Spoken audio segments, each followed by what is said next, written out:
ఈ రోజు ఈ యొక్క ప్రెస్ మీట్ నిర్వహించడానికి గల కారణం, మేము తెలంగాణ రాష్ట్రంలో షర్మిల చేతిలో మోసపోయినటువంటి నాయకులుగా మాకుమ్మడిగా ఆమె చేసినటువంటి మోసాన్ని కడప పార్లమెంట్ ప్రజలకు గడప గడపకు ఆమె చేసిన మోసాన్ని వివరించడానికి ఈ రోజు ఈ యొక్క ప్రెస్ మీట్ నిర్వహించడం జరుగుతుంది. జై తెలంగాణ, జోహార్ వైఎస్ఆర్. మరి ముఖ్యంగా కడప ప్రజలకు తెలియజేసినటువంటి ముఖ్య విషయం, మరి 2021 సంవత్సరంలో మరి నేను వైఎస్ఆర్ బిడ్డను, నన్ను ఆదరించండి, నన్ను నమ్మండి, రాజన్న రాజ్యాన్ని తెలంగాణ రాష్ట్రంలో తిరిగి తీసుకువస్తాను, నాతో పాటు మీరు నడవండి అని చెప్పేసి వైఎస్ షర్మిలమ్మ గారు తెలంగాణకి రావడం జరిగింది. ఆ యొక్క వచ్చినటువంటి క్రమంలో మరి మొదటగా ఉన్నటువంటి ఉమ్మడి 10 జిల్లాల వైఎస్ఆర్ అభిమానులతో, కార్యకర్తలతో ఆత్మీయ సంబంధమైనటువంటి కార్యక్రమాలు చేపట్టింది. ఆ కార్యక్రమం అనంతరం ఖమ్మం జిల్లాలో సంకల్ప సభ పేరుతో పెద్ద సభ నిర్వహించి మాకు తెలంగాణ ప్రజలకు, ఆమె నమ్ముకున్న నాయకులకు అనేక వాగ్దానాలు, నేను నిలబడతాను, మిమ్మల్ని నిలబెడతాను, మీకోసమే ఈ యొక్క ప్రయాణాన్ని కొనసాగిస్తున్నాను, రాజన్న రాజ్యాన్ని తెలంగాణ రాష్ట్రంలో తీసుకురావాలనే ఒక లక్ష్యంతో ముందుకొచ్చాను, నన్ను ఆదరించండి, నన్ను వైఎస్ఆర్ కూతురిగా మీరు మీ కుటుంబ సభ్యులుగా చూసుకోమని అంటే మేము వినలేని సంతోషంతో మరి ఆ యొక్క వైఎస్ షర్మిలని మేము ఆదరించి ప్రేమించి, వైఎస్ఆర్ గారి కూతురు కదా, మాట ఇస్తే మాట తప్పదు అనే ఒక సంకల్పమైన బలంతో నమ్మి తన వెంట సుమారు సుదీర్ఘంగా 3 సంవత్సరాలు నిరుద్యోగ నిరాహార దీక్షలేమి కానీ, ధర్నాలే కావచ్చు, రాస్తా రోకోలే కావచ్చు, మరియు జిల్లాల సభా సమావేశాలే కావచ్చు, మరెన్నో కార్యక్రమాలలో కూడా మేము తనంటూ 3 సంవత్సరాలు ఏకతాటిగా కుటుంబాలను వదిలేసి తెలంగాణ రాష్ట్రానికి రాజన్న సంక్షేమ పాలన తీసుకువస్తున్న ఆశయం కలిగినటువంటి మహిళా నాయకులు మనకు తెలంగాణ రాష్ట్రానికి వచ్చిందని చెప్పేసి ఎంతో సంతోషంతో మేము కంకణం కట్టుకున్నాం. ఆమె నియమించినటువంటి 120 నియోజకవర్గ కోఆర్డినేటర్లను మరి సైతం ఆమె మోసం చేసి అనేక వాగ్దానాలు ఇచ్చి ఈ రోజు కొత్త అవతారం వ్యక్తి ఆంధ్రప్రదేశ్ సరిహద్దులో సంచరిస్తుందని చెప్పేసి మేము సిగ్గుచేటుగా మాట్లాడుతా ఉన్నాం. ముఖ్యంగా కడప ప్రజలకు మేము తెలియజేయాల్సినటువంటి ముఖ్య విషయం ఏంటంటే, దయచేసి షర్మిల మాటలను కానీ, ఆమె ఎత్తుగడలను కానీ, ఆమె తెరవెనుక మాటలను కానీ, మీడియా ముందు చిలక పలుకులు పలికే మాటలను కానీ నమ్మద్దు అని చెప్పేసి నేను కడప పార్లమెంట్ ప్రజలకు 2 చేతులు జోడించి మీకు నమస్కరిస్తున్నాను. అలాగే మరి మాతో 3 సంవత్సరాలు అనేకమైనటువంటి కార్యక్రమాలు చేపించుకొని దగ్గర 120 మంది కోఆర్డినేటర్లు, జిల్లా అధ్యక్షులు, అలాగే మహిళా నాయకురాలు కూడా ఎన్నో రకాలుగా వాడుకొని తను ఒకరే మాత్రమే షైన్ అవ్వాలని చెప్పేసి మాతో పెట్టుబడులు పెట్టించి మా ఆస్తులు, మా వ్యాపారాలన్నీ తుంగలో తొక్కించేసి మరి వైఎస్ఆర్ గారి మీద ఉన్నటువంటి మాకు ఉన్నటువంటి ప్రేమని ఆసరగా చేసుకొని తన స్వార్థ ప్రయోజనాల కోసం కేవలం ఎక్కడ కూడా ఏ కోఆర్డినేటర్ నుండి నియోజకవర్గ స్థాయిలో పలానా కోఆర్డినేటర్, పలానా వ్యక్తి, పలానా జిల్లా అధ్యక్షుడు అని చెప్పేసి ఎక్కడ కూడా ఆమె పేరు ప్రస్తావించకుండా కేవలం నేను వైఎస్ఆర్ కూతురు అనే ఒక పదాన్ని సంకల్పం పెట్టుకొని మమ్మల్ని నట్టేట ముంచి చివరి నిమిషంలో కూడా మనం నిలబడుతున్నాం, మిమ్మల్ని నిలబెడతా అన్నటువంటి వాగ్దానాలు ఇస్తూ ఎన్నో చిలుక పలుకులు పలికి ఈ రోజు మరి కొత్త అవతారం ఎత్తి ఊసర వెళ్ళి కూడా సిగ్గుపడతా ఉన్నది. ప్రకృతికి సహజ సిద్ధంగా రంగులు మార్చేటువంటి ఊసర వెళ్ళి కూడా షర్మిల మాటలను విని ఈ రోజు ఆత్మహత్య చేసుకుంటానని చెప్పేసి మేము సిగ్గుపడతా ఉన్నాం.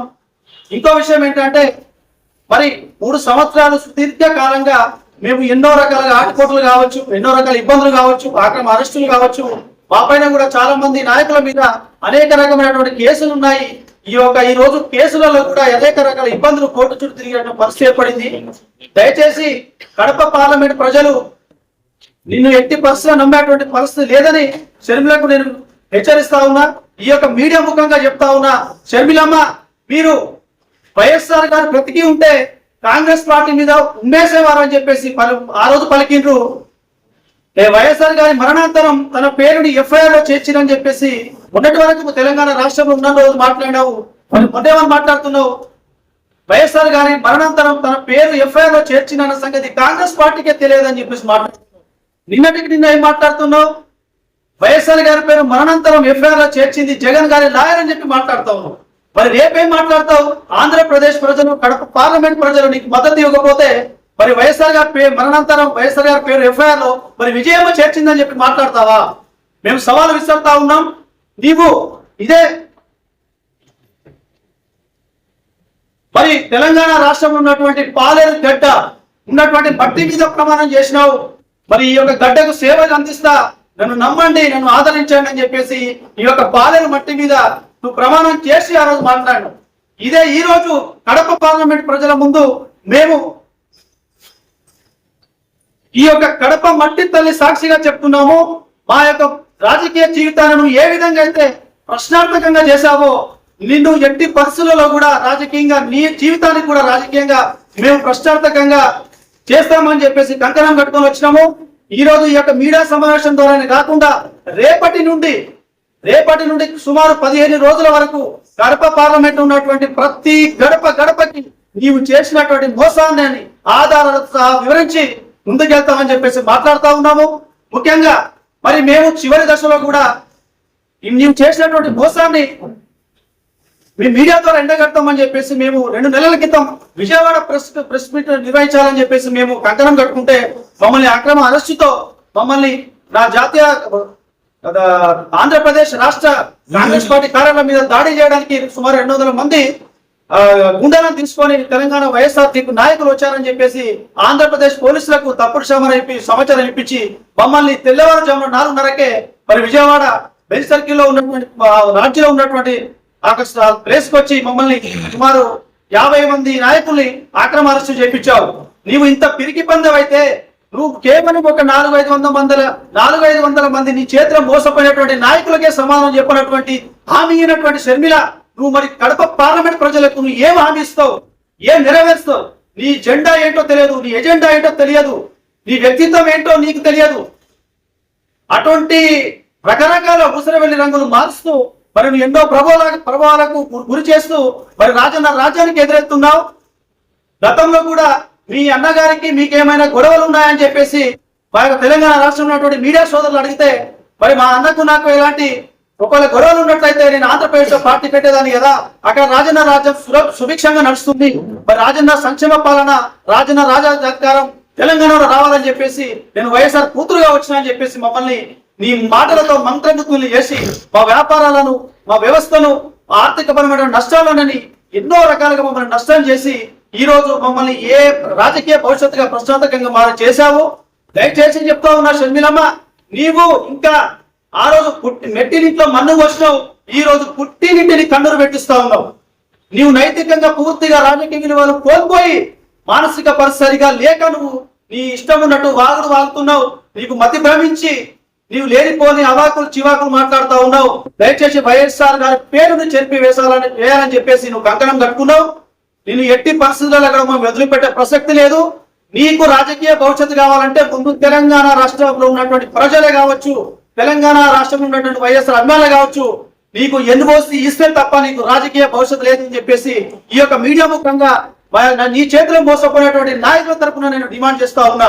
ముందుగా వైఎస్ఆర్ 2 తెలుగు రాష్ట్రాల్లో ఉన్నటువంటి వైఎస్ఆర్ అభిమానులను మోసం చేసి నీవు సొంత స్వలాభం కోసం బ్లాక్మెయిల్ రాజకీయాలు చేస్తూ మాతో పెట్టుబడి పెట్టించి నువ్వు ఈ రోజు దొంగ పదవి పిసిసి పదవి చేపట్టి రోజుకొక నాటకం వేస్తూ రోజుకొక వేషం వేస్తూ మరి ఆంధ్రప్రదేశ్ ప్రజలను తప్పుడుదో పట్టిస్తూ సంక్షేమ పథకాలను వారిని దూరంగా చేయాలనే ఉద్దేశంతో కంకణం కట్టుకున్నావు. నీకు రాజకీయంగా ఎలాంటి అవగాహన లేదు. నువ్వు తోటి మహిళల పైన కూడా నువ్వు ఈర్ష్యపడేటువంటి నాయకురాలివి. నీవు కనీసం ఒక నాయకుడితో నీవు నియమించబడ్డటువంటి జిల్లా నాయకులే కావచ్చు, రాష్ట్ర నాయకులే కావచ్చు, నియోజకవర్గ కోఆర్డినేటర్లే కావచ్చు, అనుబంధ అధ్యక్షులే కావచ్చు, క్రిస్టియన్ మైనారిటీ సెల్ స్టేట్ ప్రెసిడెంటే కావచ్చు, తోటి మహిళలే కావచ్చు, మరి 3.5 సంవత్సర కాలంలో నువ్వు ఏ రోజు కూడా కనీసం ఒక 5 నిమిషాలు మాట్లాడిన దాఖలు లేవు. అలాగే వైఎస్ఆర్ గారి పేరును మెన్షన్ చేసుకొని వైఎస్ఆర్ తెలంగాణ పార్టీ అని తెలంగాణ రాష్ట్రంలో స్థాపించావు. సుదీర్ఘంగా 3 సంవత్సరాలు అనేక రకమైనటువంటి సభలు, సమావేశాలు, నిరుద్యోగ దీక్షలు ఎన్నో నిర్వహించావు. కానీ నువ్వు స్థాపించినటువంటి వైఎస్ఆర్ తెలంగాణ పార్టీ కండువా నువ్వు 3 సంవత్సరాలలో ఏ రోజైనా నీ మెడలో వేసుకున్నావు అని చెప్పేసి నేను ఈ మీడియా ముఖంగా అడుగుతా ఉన్నా.